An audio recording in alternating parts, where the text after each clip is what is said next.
Bernard Langton and Reece Staples had much in common. Though not friends, they had crossed paths amicably in their home city. Both shared a passion for football. Both were fathers of 2 young children, and, according to those close to them, both were rarely without a smile. On the 25th of May 2009, these 2 young men from Nottingham were 5,300 miles apart, but both were about to make fatal decisions that would lead to the same tragic destination. 27-year-old Mr. Langton, known as Nad, was cheeky, an outgoing young man who made his money as a medium-level drug dealer, mainly running a string of houses producing hydroponically grown cannabis. Originally from the city of Liverpool, he made his way to Nottingham, living in Lenton and the Bulwell areas of the city. He had a partner, Nadine, and 2 young children. He had been in trouble with the law in July 2004, serving 4 months in prison after running down and killing 59-year-old pedestrian Kevin Kent on his Yamaha motorbike and fleeing the scene. He eventually handed himself in when his conscience got the better of him. Mr. Langton enjoyed clubland to the full, and it was no surprise that in the early hours of the hot bank holiday weekend, he decided to visit a newly opened venue in the city's lace market called Paris, formerly known as Geisha, to finish off what had been a banging night out. It was about 1:45 AM in Nottingham, and the neon-lit streets still held an abundance of promise for young clubgoers who knew there was no work to get up for on Monday morning. Some of Mr. Langton's companions mentioned that Paris might be full of people that they had an ongoing beef with. Nad shrugged. He was up for a good night out, not trouble. He had his knife on him just in case. He walked in, nodding to the doorman. They didn't dare search him. On the other side of the world, in the quiet Costa Rican coastal town of Talamanca, it was 6:45 PM. 19-year-old Reece Staples, nicknamed Doubler, had ditched a promising football career in Nottingham. Now he was thousands of miles from home and planning to make a purchase of high-grade crack cocaine. He had told friends he was taking his girlfriend, Kylie, on a Caribbean holiday, but he was here to make a deal. He would buy enough crack that, once it was cut for sale, would bring in around £27,000. It still had to be transported back to the UK, but Reece knew what had to be done. It had all been planned before he had set foot in Costa Rica. Although he would not be the primary recipient of any profits, others who had brought the plane tickets for him would see to that and keep the walls from the door. Sure, the pressure pulsated through his body and his heart beat faster when he thought about what he was doing, but that was all part of the game. Besides, he chuckled to himself, when he was done, he could dine out for weeks telling his friends about the smuggling vacation adventures. Back at the Paris nightclub, Nad was clocked by a number of people as he walked in. Many hollered to him, but there were others lurking who had a history of Mr. Langton and his friends. It went back to an incident several years earlier when a friend of Mr. Langton's had been shot in the back near the city's Showcase Cinema. One of those who had a beef with him, Alex James, now pushed his way through the teeming club. Without warning, Mr. James struck Mr. Langton over the head with a champagne bottle. Mr. Langton reacted instinctively, pulling out his knife and stabbing Mr. James in the leg. Someone close by then whipped out a handgun and fired off 2 shots. People screamed, "Get down, somebody's got a gun." Friends of Mr. James, seeing the blood running from his leg wound and hearing the gun discharge, thought he had been shot. Even as the people began running from the upstairs bar down the stairs onto the street, an armed police response unit was being sent to the scene. Among the crowd was 34-year-old Dion Griffin, a braggart who had situated himself in the gangster life for 2 decades. Mr. Griffin was a mid-level drug dealer, always looking to step up and leave his mark. He had been convicted previously in Operation Opal, which had focused on dealers being used by the Bestwood cartel, and had also been suspected of ordering a number of shootings in the past. In one case, a 27-year-old man from the Applesby area had displeased Mr. Griffin and was kidnapped outside the Lord Nelson pub. The victim was beaten and tortured for 3 hours, and then, whilst pleading for his life, was shot several times and left for dead on Moore Road. The man, who police say was very lucky to be alive, managed to crawl to a telephone box and dial 999. When medics arrived, they were kept back for several minutes whilst armed officers quizzed the victim about who carried out the shooting. Such was their belief that he would not survive. Whilst there was little doubt that Mr. Griffin had ordered the kidnap and the shooting, He had distanced himself enough to avoid being charged. Now, in the early hours of May the 25th, Mr. Griffin cemented his notoriety. He summoned Anthony Tony Tirado, his personal enforcer. Mr. Tirado was armed with a handgun and pulled out a pair of black gloves.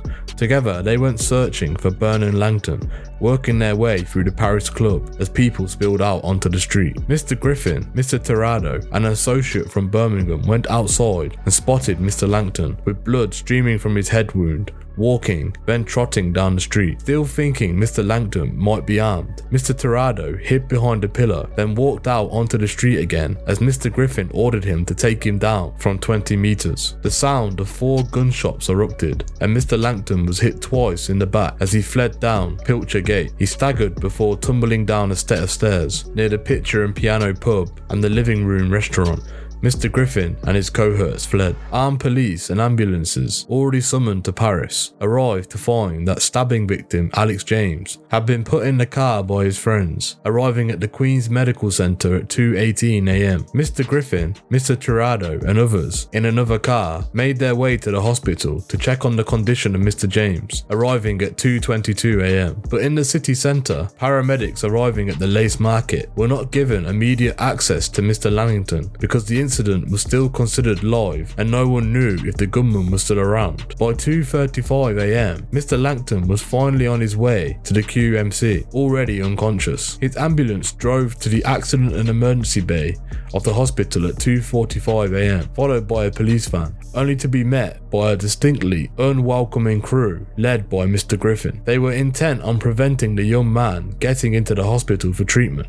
Even as Mr. Langton was taking his last breaths, Mr. Griffin stood at the centre of the group, screaming at the paramedics and the security staff at the hospital. "I hope you're dead. If he comes out, we'll finish him off. He's gonna die. He's not coming in here."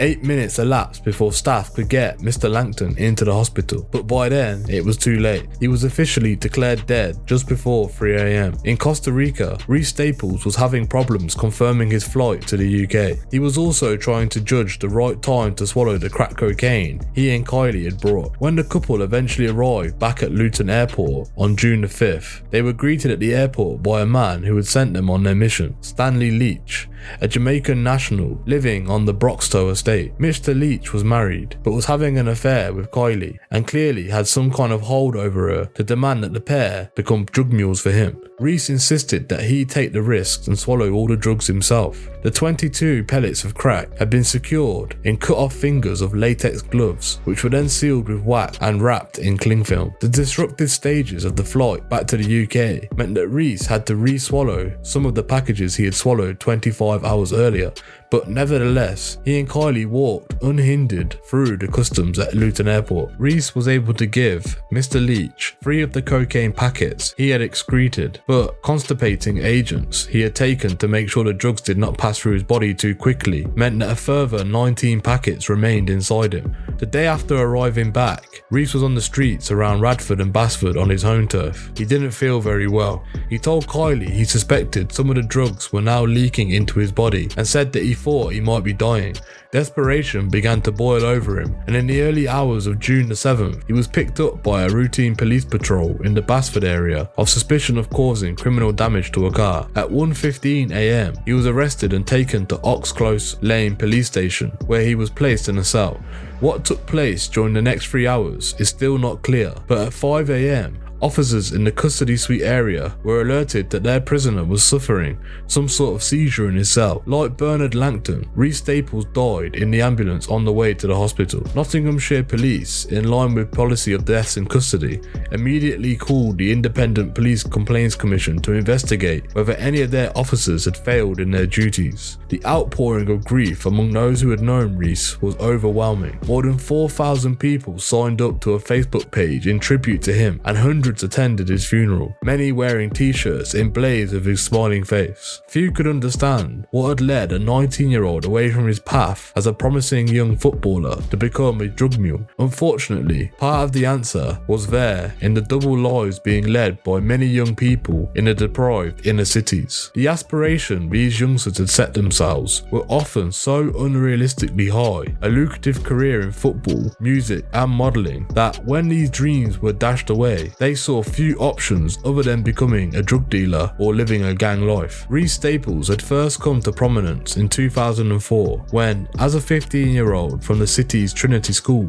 he played for Nottingham Forest under-16s and then signed for their rivals, Notts County. It wasn't long before Premiership clubs lined up at the Meadow Lane to secure the signature of the surging, goal-scoring midfielder. He was potentially the best thing to come out of the club since Jermaine Pennant, who went on to play for Arsenal, Leeds United and Liverpool. Manchester United, who had been on the receiving end of Reese's talents when he was with Nottingham Forest, won the race to sign him, ahead of Aston Villa and Blackburn Rovers, after he was impressed on a trial. But things did not work out at Old Trafford, and less than a year later, Reese was on his way back to Nottingham. He returned to the Forest Youth Academy and was given the number 34 shirt of the full squad. By 2006, he seemed back on track with the Forest youth team, regularly turning up for key performances, which helped take him through to the 5th round of the FA Young Cup, and during the 2007 and 2008 season to a 15-match unbeaten run. But it appeared he had two personalities. There was Reese, the promising young footballer,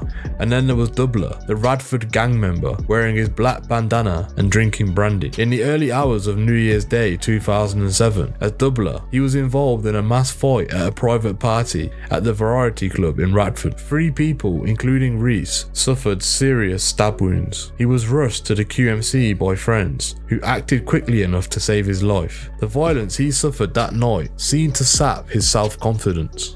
He continued with Nottingham Forest throughout 2007 and 2008, but his head was somewhere else. In October 2008, he was released by them and snapped up by a town league team, Carlton FC. Away from the pressure of professional football, Reese's confidence and passion for the game returned, but he could not stop Doubler dragging him back into the gully life that cracked in the streets around him. It was no different for Bernard Langton. Both were victims of a lifestyle which, if they had the strength of mind, they would surely have wished to escape. Instead, they were lured to their end by the intoxicating draw of another life, gambling on the promise of street credibility and financial security. Both men would be remembered by those closest for the smiles and the brightness they beamed into others in their short lives. But there was also the terrible legacy of sadness they left, that of unfulfilled hopes, and not least, the unfortunate situation that 2 sets of children would now have to grow up not knowing their dads. In May 2010, the individuals identified by the police as playing part in pulling Reese Staples back into the ghetto were jailed at Nottingham Crown Court. Stanley Leach, 38, was sentenced to 5 years and 3 months for conspiring to import and supply crack cocaine. Kylie Hodgson, 24, who had a child by Reese, was sentenced to 3 years after admitting to importing the drug, which police estimated would have been worth up to £27,000. The 135 grams of high-grade coke that made up the shipment was not a large amount and may have just been a test run in preparation for regular excursions. The authorities seemed to be perplexed as anyone about why Mr. Staples chose drugs over football. Judge Milmo, QC, said it's impossible to work out why a lad of 19 who spent time with Nottingham Forest Academy got involved, to put it bluntly, in drug smuggling. Bernard Langton's death was the first gun fatality in Shottingham in 3 years, since the killing of 17-year-old Nathan Williams in September 2006. Drug dealer Courtney Hunt, aged 21, was later jailed for life for shooting Mr. Williams through the heart in the Meadows Bridgeway shopping precinct after a teenager had taunted him for being fat. The introduction of airport-style scanners at the entrance to some of the city's clubs offered reassurance to some, but there were criticism from the owners that it had been put there to put people coming to their club. The fact was that gang members were increasingly treating clubs as their own offices and extended cribs. Questions were rightly being asked about how 2 people had managed to enter the clubs that night carrying firearms. One club, plagued by gun problems on the outskirts of the city, had its license revoked after testimony from the police that the licensee had been cleaning up evidence after one particular clash in which a car was shot up. It did not take police long to arrest those responsible for Bernard Langton's death, thanks largely to the CCTV footage from the outside of Queen's Medical Centre and around the Lace Market, which had caught the flashes of the gun being fired. 8 people, including Dion Griffin and Anthony Trinidado, were arrested. Their trial got underway at Birmingham Crown Court on May 2010, with experienced QC Peter Joyce leading the prosecution. The full scale of the terror visited upon Nottingham that evening emerged in what was described by the judge as something akin to the Wild West. One of the 4 shots fired by Mr. Trinidado had gone through the window of a pub, hitting the optics behind the bar. It was only by luck that no passing revellers were gunned down that night. The court heard how Mr. Griffin had a hold over Mr. Trinidado, appealing to the younger man's perverse ambitions to become a fully fledged gangster. Mr. Griffin's word was law to Mr. Trinidado, who was more than happy to carry out the demands of his ego-fueled boss. The evening after the shooting, the 2 of them had fled to Skegness, where Mr. Griffin, like Colin Gunn, kept a caravan for holding up. After a couple of days, Mr. Tirado was feeling the heat, not least because Skegness was full of people from Nottingham. He sent Mr. Griffin a text saying, "Ask what time I'm getting off. It's flaming here." Mr. Griffin replied with a calculated coldness of a man who had been there before. "No drama," he texted Mr. Tirado. "Just chill, no more text." Shortly after, a third man, Andrew Pleasance, aged 39, organised £100 for a taxi for Mr. Tirado to disappear down to Gloucester, where he intended to hide out. Despite dumping more than 10 mobile phones they had used before and after the murder, the 3 were convicted on the basis of CCTV footage and the ability of the police to forensically map the signal movements through mobile phone masts and calls made between the missing phones. After a trial lasting more than 6 weeks, the jury found Mr. Griffin and Mr. Tirado, who both lived in the Top Valley area, guilty of murder. Mr. Pleasance was found guilty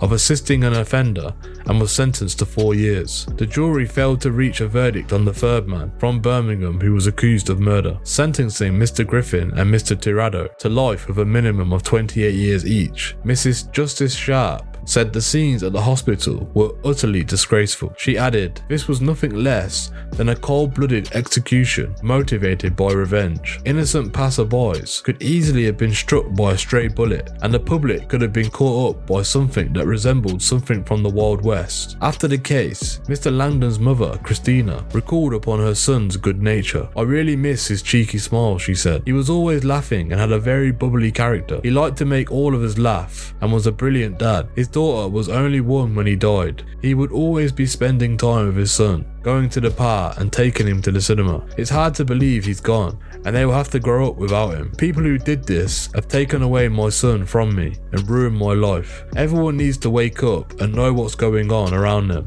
and to understand gun crime devastates families."